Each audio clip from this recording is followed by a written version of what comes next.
भारतीय संविधान को। और भारतीय संविधान भी ऐसा एक टॉपिक है, सभी एग्जाम पूछा जाता है, लेकिन ये एक ऐसा विषय है इसको एक बार दो बार पढ़ने से याद नहीं होता है। तो इसलिए क्या है, इसको आराम से देखिएगा, एक दो बार देखिएगा, उसके बाद नोट्स बनाइएगा, उसके बाद भी दो तीन बार पढ़ेंगे तब जाके ये याद होते हैं। तो संविधान को हम पढ़ने के लिए सबसे पहले हम थोड़ा इतिहास के बारे में जानना जरूरी है। तो आज हम संविधान को स्टार्ट करते हैं। तो स्टार्ट हम करेंगे तो यहाँ पे हम टोटल थोड़े इतिहास के तथ्यों को लेंगे कि भारतीय संविधान का जो गठन कैसे हुआ है, भारतीय संविधान का गठन कैसे हुआ है। तो हम देखते हैं, स्टार्ट करते हैं। तो जैसे हम बात करते हैं यहाँ पे कि तारीख है आपके 20 जून, और इस दिन हुई है काल कोठरी की घटना। क्या हुई है? काल कोठरी की घटना। तो काल कोठरी की घटना जो है 20 जून 1756 को हुई है। हुआ क्या है इसमें यह होता है कि बंगाल के नवाब जो होते हैं उनका नाम होता है सिराजुद्दौला। क्या नाम होता है? सिराजुद्दौला। तो आपको याद रखना है कि जो बंगाल के नवाब सिराजुद्दौला होते हैं, उन्होंने क्या किया है, उन्होंने वहां पे क्या कहते हैं, फोर्ट विलियम पे आक्रमण करके तो अंग्रेज सिपाहियों को खदेड़ दिया। लेकिन उसमें से कुछ अंग्रेज सिपाहियों को पकड़ लेते हैं।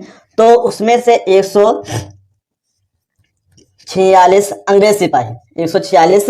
अंग्रेज सिपाही को क्या करते हैं, इनको पकड़ लेते हैं और इनको एक छोटी सी कोठरी में बंद कर देते हैं। इनको क्या करते हैं? छोटी सी कोठरी में बंद कर देते हैं। और जब दूसरे दिन दरवाजा खोलते हैं तो उनमें से 123 सिपाही क्या है, ये मर जाते हैं, और 23 सिपाही क्या होते हैं, ये जिंदा होते हैं।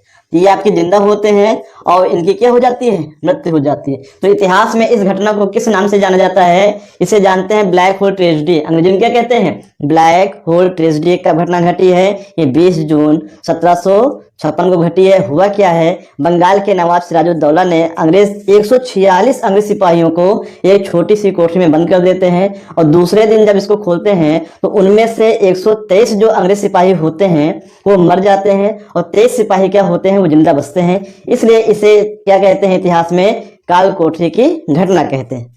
आगे देखते हैं, जब इतनी बड़ी घटना जो है अंग्रेजों के साथ हो गई है, आप ये सोचिए आपके साथ कोई गलत करेगा या फिर आपको मारेगा तो आप शांत बैठेंगे? नहीं, आप ही प्लानिंग बनाएंगे।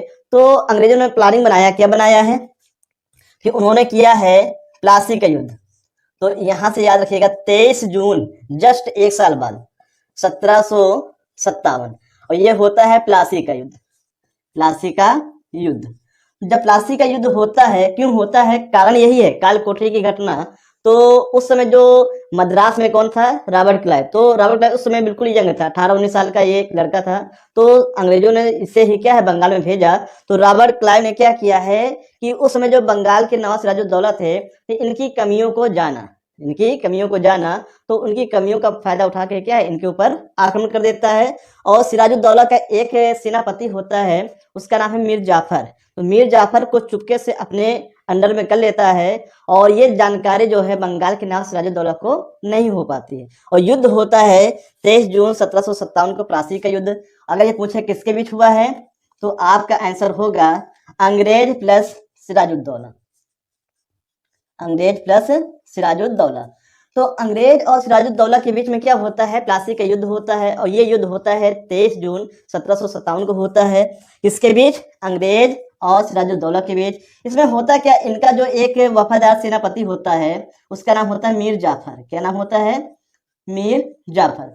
तो मीर जाफर जो है इनको धोखा देता है। क्या करता है? धोखा दे देता है। चुपके से किससे मिल जाता है? अंग्रेजों से मिल जाता है। तो एक क्वेश्चन और पूछा जाता है कि प्लासी के युद्ध में अंग्रेजों की तरफ से सेना का नेतृत्व किसने किया है? यहाँ से जो सेना का नेतृत्व किया है वो है आपका रॉबर्ट क्लाइव। कौन किया है? रॉबर्ट क्लाइव ने किया। और इस प्रकार से सिराजुद्दौला की हार होती है और अंग्रेजों की क्या होती है? जीत होती है। तो प्लासी के युद्ध में अंग्रेजों की क्या होती है? जीत, और सिराजुद्दौला की हार होती है। अब ये दो कहानी आपकी हो गई। अब इसके बाद होता है क्या है, मीर जाफर को अंग्रेजी लोग क्या कर देते हैं? बंगाल का नवाब बना देते हैं। और कुछ समय बाद इसका जो दामाद होता है मीर कासिम, उसे बंगाल का नवाब बना देते हैं। लेकिन मीर कासिम जो होता है वो ये इतना दिमागी होता है कि अंग्रेजों के खिलाफ रणनीति बनाना शुरू कर देता है। तो अंग्रेजों को जानकारी हो जाती है, इसलिए मीर कासिम को 1763 में हटाकर उसके स्थान पे क्या कर देते हैं? फिर से मीर कासिम को बंगाल का नवाब बना देते हैं। अब इसके बाद जो मीर कासिम होता है, मीर कासिम। थोड़ा इसमें याद रखिएगा, ये मीर जाफर एक है, मीर जाफर और मीर कासिम, और दोनों अलग अलग हैं। तो मीर जाफर जो है ये इनके साथ रहा और ये इनका दामाद होता है, और बाद में इनको बना दिया जाता है, लेकिन ये अंग्रेजों के खिलाफ रणनीति बनाना शुरू कर देता है। इसलिए अंग्रेज इसे क्या कर देते हैं, 1763 में इसे गद्दी से हटा देते हैं और फिर से मीर जाफर को क्या है, नवाब बना देते हैं। अब ये कहाँ जाता है, अवध में जाता है। कहाँ पे जाता है, अवध में जाता है। और फिर युद्ध होता है आपका 22 अक्टूबर 1764, और ये युद्ध होता है बक्सर का युद्ध। क्या होता है, बक्सर का युद्ध। और ये जो बक्सर कहाँ पे है आपका, बिहार में। कहाँ पे है आपका, बिहार में। तो 22 अक्टूबर 1764 को क्या होता है, ये बक्सर का युद्ध होता है। और ये युद्ध होता है आपका अंग्रेज और प्लस किसके बीच, ये आपका अंग्रेज प्लस, आपको ध्यान देना है, मीर कासिम के बीच। मीर कासिम के बीच। अब आप ये सोचेंगे कि मीर कासिम को तो अभी हटा दिया गया, तो इसके बीच कैसे हो गया। तो मीर कासिम, जब मीर कासिम को हटा देते हैं अंग्रेज भाई, तो ये कहाँ जाता है, ये अवध में जाता है। और उस समय जो है अवध के शासक कौन है, अवध के शासक होते हैं सुजाउद्दौला।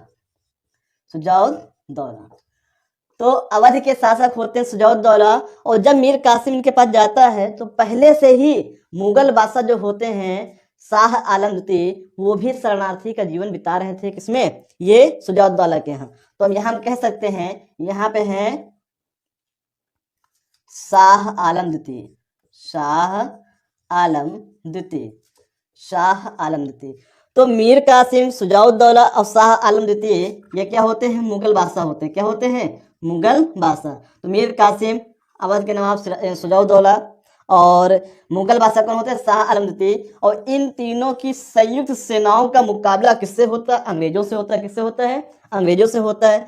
लेकिन इस युद्ध में अंग्रेजों की जीत होती है और इनकी क्या होती है, हार होती है। सोचिए, ये अकेले हैं और ये तीन लोग, फिर भी क्या होते हैं, ये हार जाते हैं और ये क्या है, जीत जाते हैं। और इस प्रकार से यहाँ से अंग्रेजों को पता चल जाता है कि हम लोग क्या बिना किसी मदद से, यहाँ पे ये लोग जीतते तो हैं लेकिन किसी से कोई मदद नहीं लेते हैं। तो इनका हौसला और क्या होता है, बुलंद हो जाता है। और इसी पर, और यहाँ से जो सेना का नेतृत्व किया गया है, ये हेक्टर मुनरो के द्वारा। किसके द्वारा, हेक्टर मुनरो के द्वारा सेना का नेतृत्व किया गया। तो आपको ये याद रखना है कि बक्सर का युद्ध कब हुआ है, ये 22 अक्टूबर 1764 को हुआ है।